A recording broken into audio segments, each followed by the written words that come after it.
some sellers start questioning whether the FBA model still makes sense to them. You work with brands of all sizes, right? You see this tension plays out in real time. So the question is like, is FBA still worth in 2025? And are we reaching the breaking point? We're nowhere close to the breaking point because consumers love FBA.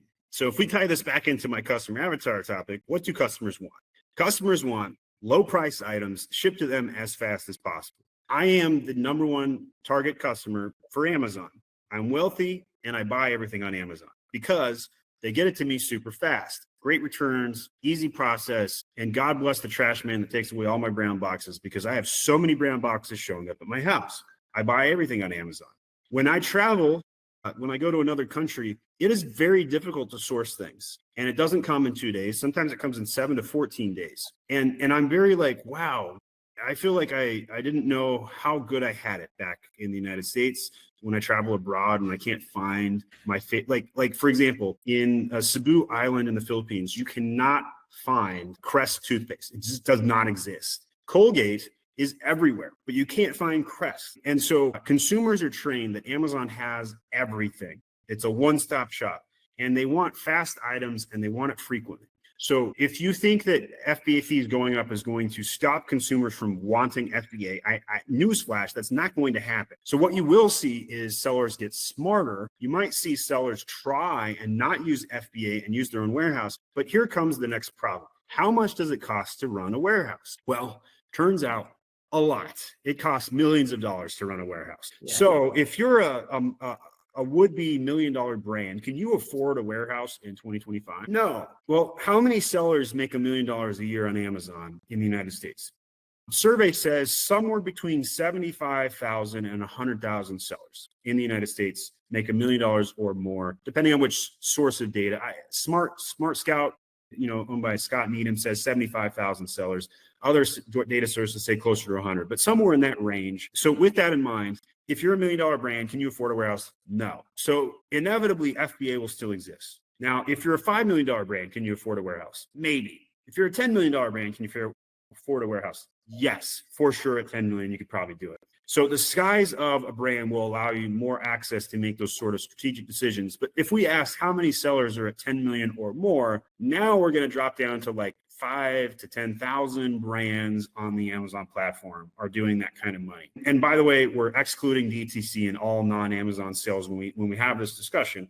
But you get kind of the idea. FBA exists because it's super convenient, fast and cheap to get items from one point to the other point anywhere in the country in the United States, which is actually quite difficult. The United States is gigantic. A lot of people don't realize how big the United States is. It is very, very large, one of the largest countries in the world, and also just separated, right? So in Europe, all the metros are like an hour away from each other. In the United States, you could go 7 hours without hitting a metro. Like it's gigantic dead space in between. Amazon has solved a lot of things with logistics. Amazon is a logistics company and it's becoming an AI company. It's becoming, an advertising company, but its roots, Jeff Bezos made a logistics company selling books in Seattle out of his garage. That's where it started. So it's always going to be a logistics company. FBA fees go up every year. True story. Is it harder for sellers every year? Yes. Can you raise your prices on Amazon? Yes, but it's very difficult and your sales go down when you do that. So there's a lot of things that make this complicated, but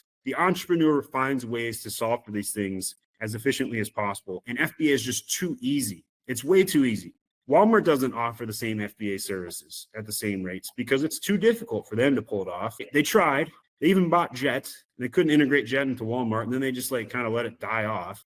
And we see all these random investments. Target's a sleeper. I think Target someday will compete with Amazon, but it is a baby in comparison. 1/100th the size of Amazon anytime soon. But it's hungry. It's scrappy, right? For those that have been to the United States, if you ever do Target online shopping, it's very good. It's as competitive as Amazon. Prices are higher by about 17% though. So that's why FBA is not going anywhere. It's just the best of the best. And it takes billions and billions of dollars to even get close to that same level of infrastructure. Amazon knows what it's doing. They're going to be able to charge those fees and the brand owners are going to pay them because they don't have an alternative. Very interesting. But I've also heard from the younger e-commerce sellers, they feel like FBA is just like some expensive, dropshipping service from Amazon. And they can rely on some other dropshipping platform or services. But what do you think of that statement though? I mean, you could, but you can't make the same sales, right? Like Prime is 2-day shipping. Your drop shipping services cannot do that. Most drop shipping services are 5 to 7 days. So you're going to hurt your conversion by 80% or more. So can you pull off drop shipping in 2025? I mean, you could, but you're also competing against, 5 million Pakistanis who are doing the same thing, right? Where is the value that you add in 2025 as a drop shipper? I mean, like I couldn't articulate it. It just doesn't exist. Like what value does a drop shipper make available? Okay, so you took an item off Walmart, make it available on Amazon. What value did that add to the world? Very minimal, right? So I think that Amazon having Prime and the speed at which an item gets somewhere is incredibly important, because if you're a consumer and you had a choice between a Prime and a non-Prime item and prices are similar, you're going to take the Prime item 10 out of 10 times, not even 9, but 10 out of 10 times, you're going to take the Prime item. So drop shippers are only as good as the fact that Prime doesn't have coverage. And the likelihood of that being the case is isolated at best. Maybe you can give some like top actionable tips to our audiences to boost their sales on Amazon? Keep listening to other podcasts. My YouTube channel has 2,500 videos on it. I'm the most prolific Amazon seller YouTuber out there. We give out a video every single day.